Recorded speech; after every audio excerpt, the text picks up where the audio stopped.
కొందరు కడుపులో విషం తగ్గించుకుంటే మంచిదని విపక్ష పార్టీలోని పలువురు కీలక నేతలకు సీఎం రేవంత్ రెడ్డి హితవు పలికారు.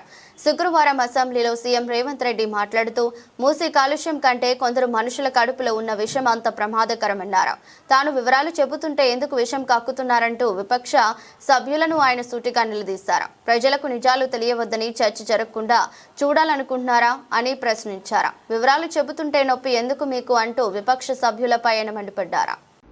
దశాబ్దాల కిందే నిజాం ఒక నదీ పరివాహక ప్రాంతాన్ని వ్యాపార కేంద్రాలుగా తీర్చిదిద్ది ప్రపంచ దేశాలతోనే పోటీ పడే విధంగా ఆనాటి హైదరాబాద్ రాష్ట్రాన్ని అభివృద్ధి చేసింది అధ్యక్ష నిజాం. కాలక్రమేణా స్వతంత్రం వచ్చింది, ప్రజాస్వామిక పాలన వచ్చింది. కానీ నిజాం చేసిన అభివృద్ధిని మొత్తం కాలగర్భంలో కలిపేసేసి కనుమరుగు చేసేసి పాలకులకు నిజాం మీద కోపం ఉంటే నాకు అభ్యంతరం లేదు.